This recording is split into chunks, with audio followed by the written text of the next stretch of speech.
Why, love of the ocean. Jessica was a beautiful and confident young woman. Her blue eyes carried the depth of the ocean, and her radiant smile seemed to hold a spark of light within. Every time she walked onto the deck of the marine park in her trainer's uniform, all eyes would turn to her.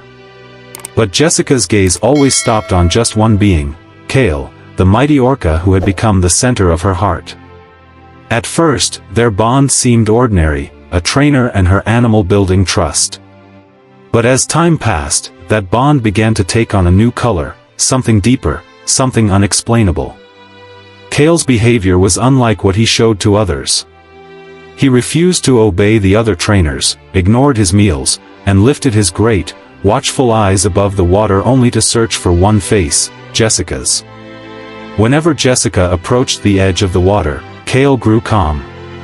It was as if the whole ocean stilled with him. Slowly, he would rise from the waves, his massive form glistening in the sunlight, and move close to her. Jessica often reached out her hand to touch his smooth, glistening skin, and every time she did, it was as though a current of electricity coursed through her body. Days passed, and Jessica's heart grew more entangled with this creature of the sea. She drifted away from her friends, stopped answering phone calls, and longed to spend every single moment by Kale's side. When she stood on the deck, people whispered to each other about the wild, passionate glow in her eyes. She would laugh, smile, and play with Kale as though the two of them were living in a world that no one else could reach. Sometimes, Jessica dove into the water with him. She would wrap her arms around his massive body, and Kale would lift her gently on his back, carrying her across the surface as though she were a part of him. To onlookers, it was breathtaking. How could a human and a wild predator be so close? But Jessica and Kale did not care for questions. They were lost in their own world, a world painted with love and madness. At night, when everyone else was asleep, Jessica would sneak out to the shore. Still in her uniform, she sat by the water, whispering softly to Kale. She shared her heart, her dreams, her secrets, and the words of love she had never dared to speak to another human being. Kale answered her with gentle, resonant sounds that seemed to rise straight into her soul. With time, Jessica's love grew into obsession. She looked at herself in the mirror and smiled, knowing Kale's eyes always longed for her.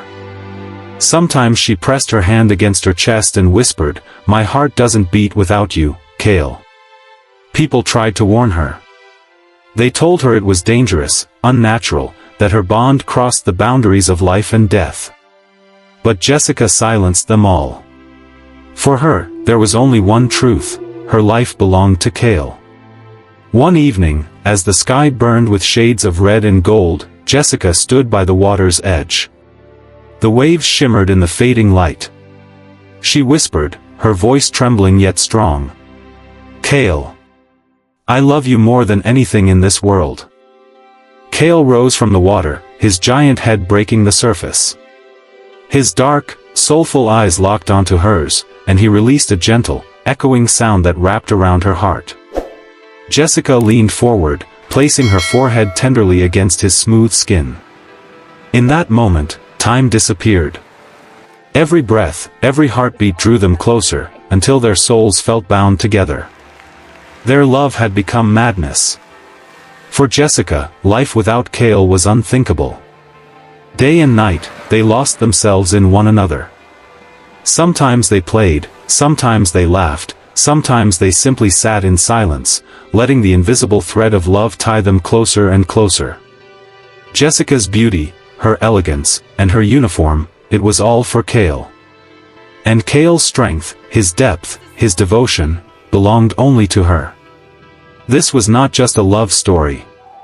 It was an obsession so deep that it erased the line between human and ocean.